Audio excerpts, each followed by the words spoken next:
because we are here now live. Hello, my lovey.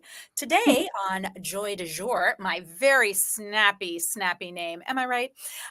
We're going to chat with Gina Tabasso, and she has made the transition from being the good old W-2 employee into full-time entrepreneurship. And let's talk about that. Some scary shifiz, and you did it willfully. I got canned like from a CPA firm. I got fired. So then I was like, well, I don't want to live in misery. And so, thankfully I have a partner that's supportive. And that's when I, cooked this up. But tell me, Gina, what was your journey into entrepreneurship? Yeah, it's a beautiful journey, actually, and it's thanks to a former boss of mine. I worked for a gentleman for 3 years, and then they eliminated our whole department at that company. We stayed friends for about 6 years, and then a little over a year ago, he hired me back again to work for his manufacturing company that he had bought. So when I came on board with him, he said, I plan on growing the business and eventually selling it. I don't want you to have to go looking for your next job. I want you to start your own business so that you are self-supporting, self-sufficient when this role ends. Mm-hmm. So I respect him and I took his advice to heart. And I formed my official LLC last year. I got my first client immediately, worked on a project with them for about 6 months until the project was complete. And then in May, my boss said, listen, if you want to go full-time in your consulting business, I will support you and I will hire you back part-time on a retainer basis, and I will become one of your clients. Beautiful. So I've been nudged in this direction for years, and I kept resisting. And what my former boss said to me is, Gina, when are you going to start realizing that you have this false sense of security? How many times do you have to be kicked to the curb like yesterday's trash before you realize you are not safe? And then he mentioned something else that was very valuable to me. He said, when you have a W-2 job, you're putting all your eggs in one basket. 100%. If that job goes away, you have no income. Right. If you are a consultant and you have 7 clients, if you lose a client, yes, you take a financial hit, but you still have money coming in. Right, right. And I think that's a fallacy that W-2 workers feel like, oh my gosh. And it's true in a lot of industries. I'm in the DC area, so there's a lot of government consulting up here. Mm-hmm. And it is true that a lot of the contractors get cut when programs get cut. However, also, a lot of the contractors are written into the contract and it's part of the requirement. So W-2 employees might feel like, they have everything secure. Well, especially if you're in an at-will state like Virginia, you can get sacked for no reason. It doesn't there doesn't have to be a reason. It can be strictly financial. It doesn't have to be job performance related. It can be because your salary is too high and you're bonusing too high. Ding, ding, ding, ding. So it's interesting that you talk about that false sense of security because I have long said that. And granted, I grew up in an entrepreneurial household. My dad had different businesses. And so I saw how it was. And I've also just worked in the working world for decades. And some people got fired because the manager didn't like them. It wasn't, but if you're in an at-will state, oh well, that's how it is. I'm in Ohio and we're an at-will state as well. And I grew up in the opposite household that you did.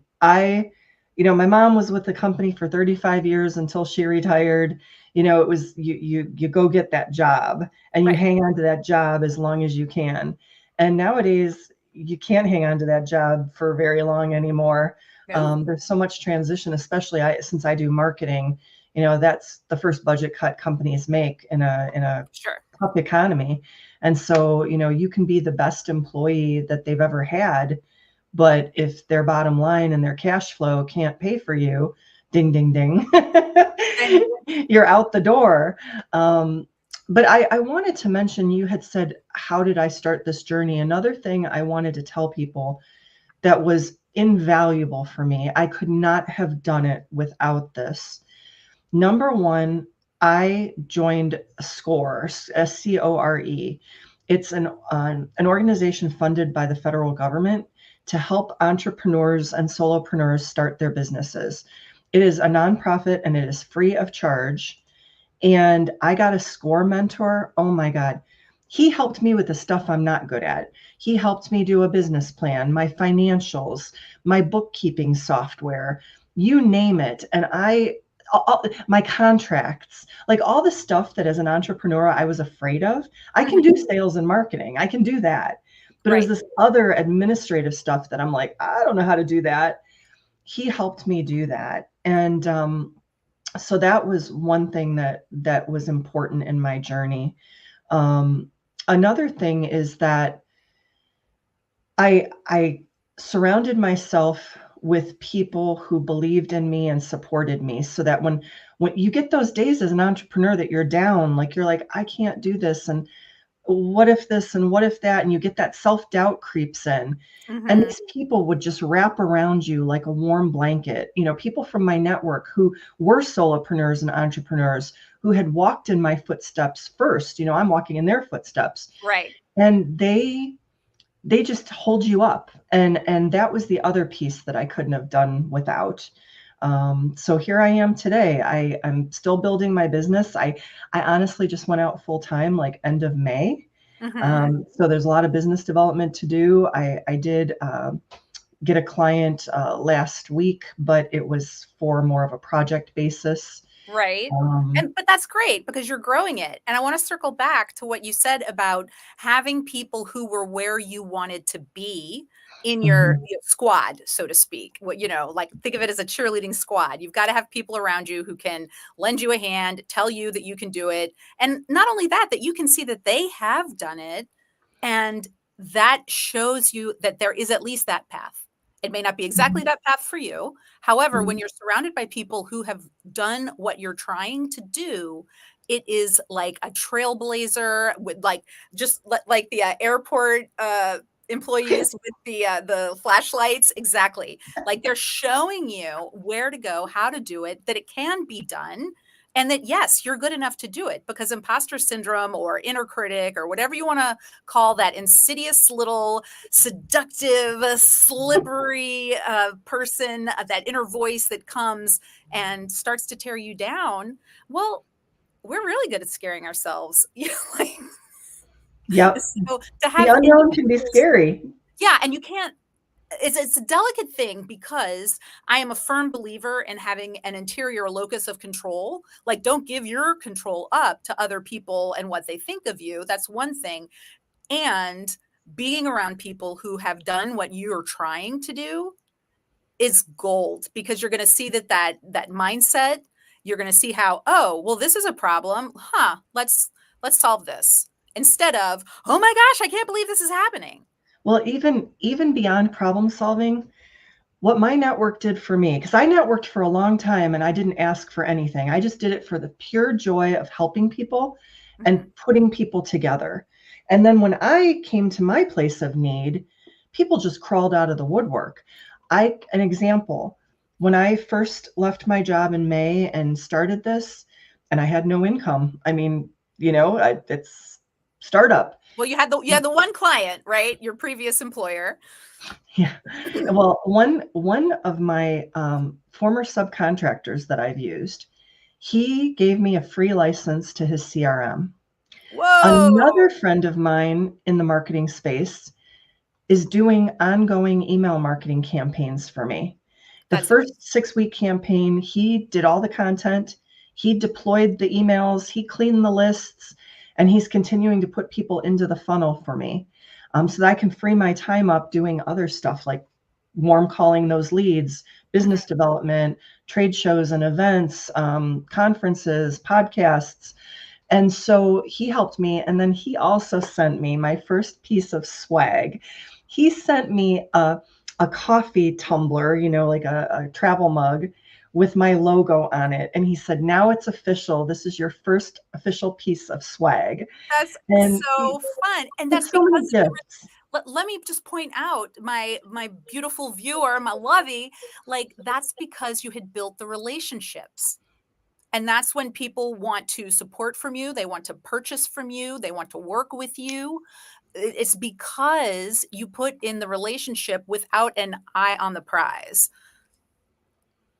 I think it's critical. I think it's important. And I think that we in business underestimate the value of relationships at our peril, because Mm-hmm. that's the reason I get clients, is because people that either I have worked with already, or people who know me from different networking groups, or, even kind of socially, I get people saying like, so and so said I should talk to you and I need some help. Can we just have a chat? Sure, absolutely. Guess what?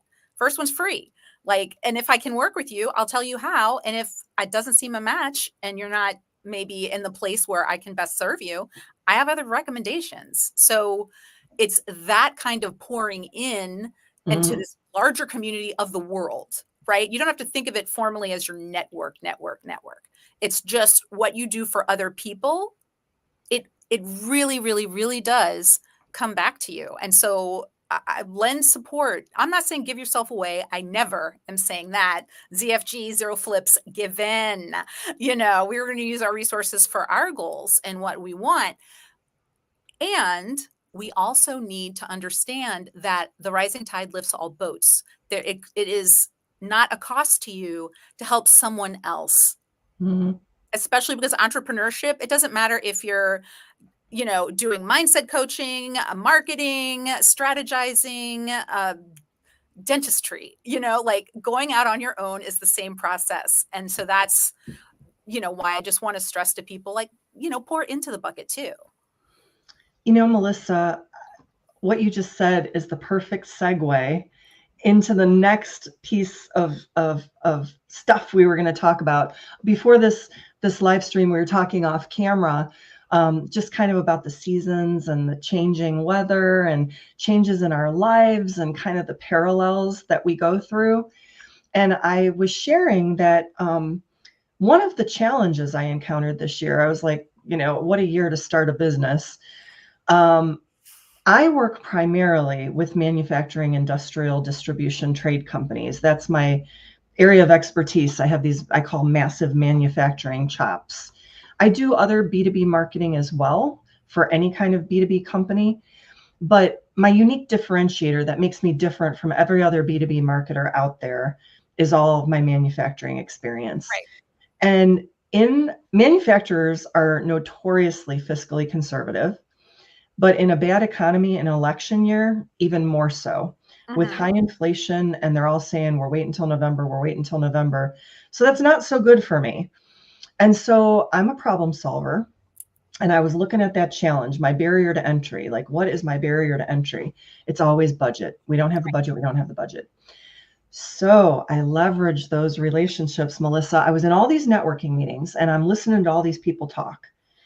And I have Lean Six Sigma training, and Lean Six Sigma, once you see it, you can't unsee it. So I filter everything through this lens, and I'm watching everybody talk, and I'm hearing the same thing. We all do the same thing no matter what we do, and it is process improvement. We are improving some process for our clients to make them better, more efficient, more effective, more money. So as I'm watching these people, I'm seeing them shake out into two buckets. The people who save manufacturers money, the people who make manufacturers money. The Schoolie Mitchells and the utility audits and the Lean Six Sigma black belts and anybody else who can save a company money. Mm-hmm. And then there's the people who make them money, the RevOps people, the sales people, the marketing people, even coaches. So I'm looking at my bucket. And I, of course, say, what's my greatest barrier to entry? And it's budget. Mm-hmm. So I said, how do I overcome that? And then I looked at those strategic partners I had, those people that were the warm blanket around me, Mm-hmm. who also were deep in the manufacturing space. And I said, oh, what if instead of 20 of us banging on all these doors, what if we join forces and form a consortium and go in together offering a suite of like 20 services that can save manufacturers money and make manufacturers money? So if I go into that meeting and I hear that we can't afford you, we don't have the budget, I say, you don't need the budget. I can pay for myself. And they scratch their heads, huh? If Right. I've got people who can free up capital you didn't even know you were losing, you can reinvest it into your business and hire the people who make you money. It's a win-win and it's a cyclical approach. And you Right. didn't have to come up with a budget. So these people that I'm working with, our consortium, where our website is being built right now. I'm We've so got it. excited. It's coming so soon and I can't wait anymore. It's, we've got the group, we've got the website being built, we've got the logo, everything ready to go. And it's those relationships, these people that I believe in, that believe in me, that we're a team now. We have come together to help each other out because we know together we can be greater than we are separately. That's And so good. it's just, I can bring them into my engagements with my clients. They can bring me into their engagements with their clients. It's a win-win. And Right. And then, so, yeah, once you work out whatever the payment scheme is going to be, but like the point here that I want to be clear, because I know we're past 15 minutes, is that collaborative, yes, cooperative, these are the words. It doesn't have to always be competition, yes, and when you can find people who fill in your gaps and recognize the overarching themes that you're seeing, that's when you can synthesize what is really going to work and pivot. You don't have to hold your breath until November. You can start getting the clients now. I love it. That is classic entrepreneurial thinking. Thank you. Thank you so much, Gina. Well, before thank we tap you. off, what is there anything you'd like to wrap up? I know we're ending right in the middle of our convo. I like to keep it dog walk short, is what I like to say. But man, the gems are just falling. No, I'm just grateful to be here. And all I can say, that what I can leave people with, I didn't think I was an entrepreneur. And then all of a sudden I start this business and then I start this consortium. And now I'm putting together another consortium of people who are going to do webinars together.